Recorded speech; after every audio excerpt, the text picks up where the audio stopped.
Look at you and look at me. You deserve everything, you royalty. I'm just an average guy, oh yes it's true.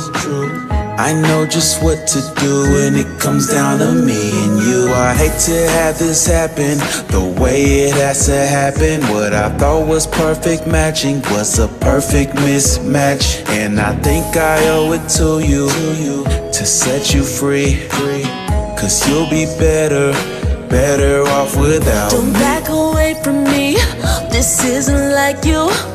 What's gotten into you? Tell me, who said what to you to make you do this?